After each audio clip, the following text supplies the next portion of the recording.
میں لجپالا دے لڑ لگیاں میرے تو غم پرے رہندے میری آساں امیداں دے صدا بوٹے ہرے رہندے میں لجپالا دے لڑ لگیاں میرے تو غم پرے رہندے میری ہماری گفتگو کا سلسلہ جاری و ساری ہے فرشتوں کا درود پانے والے اشخاص۔ آج ہم یہاں پر مختلف موضوعات پر کہ کہاں کہاں فرشتے اللہ کے بندوں کے لیے دعائیں کرتے ہیں، درود بھیجتے ہیں، ان میں سے ایک عنوان یہ بھی ہے جس کو امام بخاری علیہ رحمہ نے نقل فرمایا ہے۔ جناب حضرت ابو ہریرہ رضی اللہ تعالی عنہ اس حدیث کے راوی، جس وقت امام غیر المغضوب علیہم ولا الضالین کہتا ہے تو حکم شرع یہ ہے کہ مقتدی سننے والے آمین کہیں، تو جس وقت امام ولا الضالین کہتا ہے تو مقتدی بھی آمین کہیں، کیونکہ اس وقت اللہ کے فرشتے بھی آمین کہہ رہے ہوتے ہیں۔ تو اس کے اوپر حدیث باب جو ہے اس کا پہلے متن سنیے، پھر ہم گفتگو کرتے ہیں۔ حضرت ابو ہریرہ رضی اللہ عنہ روایت کرتے ہیں رسول اللہ صلی اللہ علیہ وسلم نے ارشاد فرمایا اذا قال الامام غیر المغضوب علیہم ولا الضالین، جس وقت امام یہ لفظ کہے غیر المغضوب علیہم ولا الضالین فقولوا آمین، تو تم آمین کہو، فإنه من وافق قوله قول الملائکۃ، کیونکہ جس کا کہنا فرشتوں کے کہنے کے موافق ہو جائے غفر له ما تقدم من ذنبه، اللہ تعالیٰ اس کے گزشتہ گناہوں کو معاف فرما دیتا ہے۔ اچھا، اب بخاری شریف کے اندر دوسرے مقام پہ ایک اور بھی حدیث ہے، اور امام مسلم نے بھی صحیح مسلم کے اندر اس کو ذکر کیا ہے، وہاں پر الفاظ مختلف ہیں۔ رسول اللہ صلی اللہ علیہ وسلم نے ارشاد فرمایا اذا قال احدکم آمین، جب تم میں سے کوئی بندہ آمین کہتا ہے تم میں سے، تو وقالت الملائکۃ فی السماء آمین، تو آسمان والے فرشتے بھی کہتے ہیں آمین۔ اچھا، فوافقت احداہما الاخری غفر له ما تقدم من ذنبه، تو ان میں سے جس کی آمین دوسرے کے موافق ہو جائے اس کے گزشتہ گناہوں کو معاف کر دیا جاتا ہے، غفر له ما تقدم من ذنبه۔ اچھا، لفظ آمین کے معنی کیا ہے؟ لفظ آمین یہ اسماء افعال میں سے ہے، تو یہ آمین بمعنی استجب ہوتا ہے، یا اللہ قبول کر۔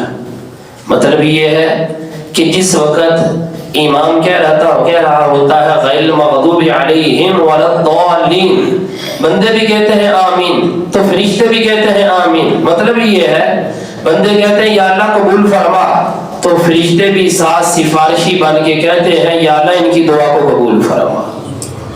تو لہذا جس کی دعا فرشتوں کی دعا کے موافق ہو جاتی ہے اللہ تبارک و تعالیٰ اس کے پچھلے گناہوں کو معاف فرما دیتا ہے۔ ایک تو یہ عنوان ہے۔ اب اسی کے ضمن میں ایک دوسری بات ہے، وہ یہ ہے کہ بعض ہمارے ساتھی اونچی آواز سے آمین کہتے ہیں۔ جس وقت ہم یہاں فاتحہ پڑھتے ہیں تو اونچی آواز سے نماز میں آمین کہتے ہیں۔ ایک التزامی جواب ہے، پھر دوسرا تحقیقی جواب ہے۔ التزامی جواب ہمارا یہ ہے، سرکار نے فرمایا جس کی آمین فرشتوں کی آمین کے موافق ہو جائے، جس کی آمین فرشتوں کی آمین کے موافق ہو جائے. کوئی بندہ سنتا ہے کہ فرشتے آمین کہتے ہیں؟ بولیے تو صحیح نہ. نہیں نا سنتا فرشتوں کی آواز. تو اس کا مطلب یہ ہے جس طرح فرشتے آہستہ آواز سے آمین کہتے ہیں تمہیں بھی آہستہ آواز سے آمین کہنے کا حکم ہے. ٹھیک ہو گئے؟ ایک التزامی جواب ہے. اب آئیے ذرا تحقیقی جواب کی طرف.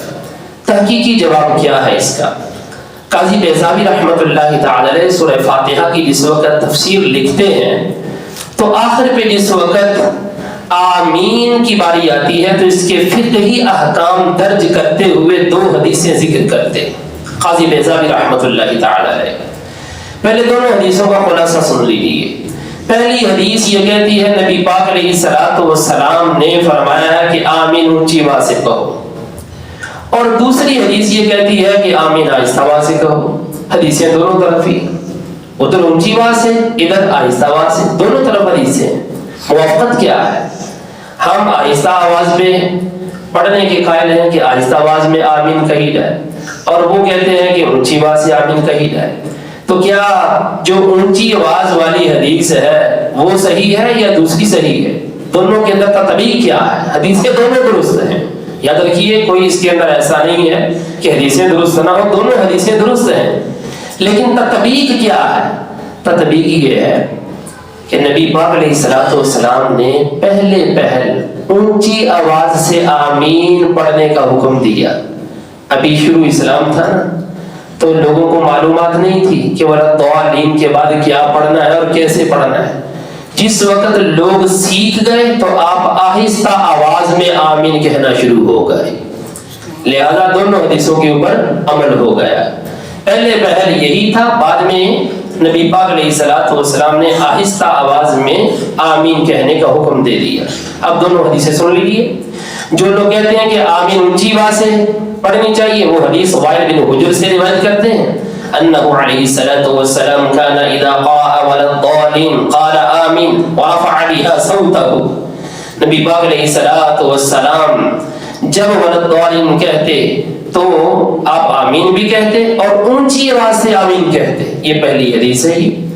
اور جو دوسری حدیث ہے جس کے اوپر ہم عمل کرتے ہیں وہ عبداللہ بن مغفل اور حضرت انس رضی اللہ عنہ سے مروی ہے والماموم یؤمن معه. مقتدی آمین کہے، امام کے ساتھ آمین کہے لقولہ علیہ الصلوۃ والسلام اذا قال الامام وَلَضَّالِّينَ. جس وقت امام وَلَضَّالِّينَ کہے تو تم آمین کہو.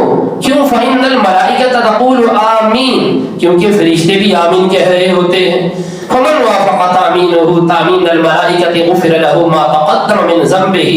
تو جس کی آمین فرشتوں کی آمین کے موافق ہو گئی اللہ تعالیٰ اس کے پہلے کے گناہوں کو معاف فرما دیتا ہے. تو قاضی بیضاوی علیہ رحمہ نے بھی یہاں یہی ذکر کیا ہے کہ دیکھو فرشتوں کی آمین آہستہ ہے تو تمہاری آمین بھی آہستہ ہی ہونی چاہیے. وہ جو پہلی حدیث کے اندر آیا جو وائل بن حجر سے ہے نبی پاک علیہ الصلوۃ والسلام رفع بها صوته اپنی آواز کو اونچا کیا اور پھر آمین کہا تو فرمایا جہر بها للتعلیم. نبی پاک علیہ الصلوۃ والسلام نے اونچی آواز سے اس لیے آمین پڑھا تھا تاکہ لوگ سیکھ جائیں، تعلیم امت کے لیے. ثم خافتا، پھر آپ آہستہ آواز سے پڑھنا شروع ہو گئے.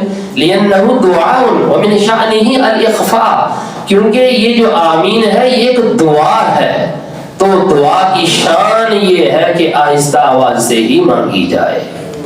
تو لہذا یہ تطبیق ہے اس مسئلے کے اندر. تو بہرکیف جو اونچی آواز سے آمین کہتے ہیں ان کو بھی کوئی برا نہیں کہتے، وہ کفر نہیں کرتے کوئی. ٹھیک ہے، یہ بات ذہن میں رکھیے گا. یہ کوئی کفر والی بات نہیں جو اونچی آواز سے آمین پڑھتے ہیں. تو بہرحال ہم دونوں حدیثوں کے اوپر ہی عمل کرتے ہیں. ٹھیک ہے، تو ہمارا دونوں حدیثوں کے اوپر عمل اسی انداز سے ہے کہ ہم یہ سمجھتے ہیں کہ پہلی حدیث بھی درست ہے، وہ پہل تھی اور بعد میں نبی پاک علیہ الصلوۃ والسلام آہستہ آواز میں کہنا شروع ہو گئے. اس وقت لوگ سیکھ گئے تو پھر ہم آہستہ آواز والی کے اوپر ہی عمل کرنا شروع ہو گئے. اب اس سے آگے بڑھتے ہیں. رسول اللہ صلی اللہ علیہ وآلہ وسلم کی ایک اور بھی حدیث ہے کہ نماز کے بعد نماز ہی کی جگہ پر بیٹھنے والوں کے لیے فرشتے اللہ کی بارگاہ میں دعا کرتے۔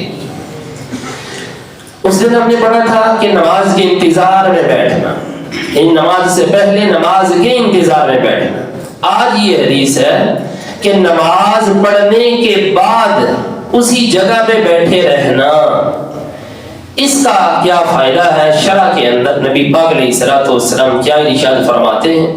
امام احمد ہیں اور حضرت ابو ہریرہ رضی اللہ عنہ اس حدیث کے راوی ہیں۔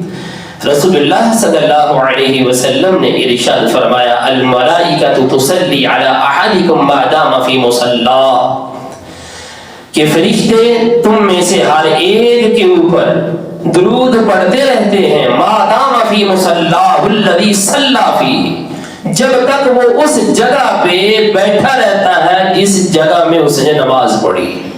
ما لم یحدث، فرشتوں کا درود جاری رہتا ہے، کب تک؟ جب تک بندہ بے وضو نہ ہو۔ اور فرشتے کہتے کیا ہیں؟ فرشتے کیا درود پڑھتے ہیں؟ اللہم اغفر لہ اللہم ارحمہ، فرشتے اس بندے کے لیے دعا یوں کرتے ہیں اے اللہ اس کی بخشش فرما، اے اللہ اس کے اوپر رحم فرما، یہ فرشتے کہتے رہتے ہیں۔ اچھا، دوسری حدیث پاک کے اندر یہ لفظ صراحتاً ہے بعد الصلاۃ کے، یہاں پر صراحتاً لفظ نہیں ہے لیکن مفہوم یہی بتا رہا ہے کہ یہ فی مصلاہ الذی صلی فیہ، اس جگہ میں جس جگہ اس نے نماز پڑھی وہاں پر بیٹھا رہے۔ اب دوسری جو حدیث پاک ہے اس کو بھی امام احمد نے ہی اپنی مسند کے اندر ذکر کیا ہے۔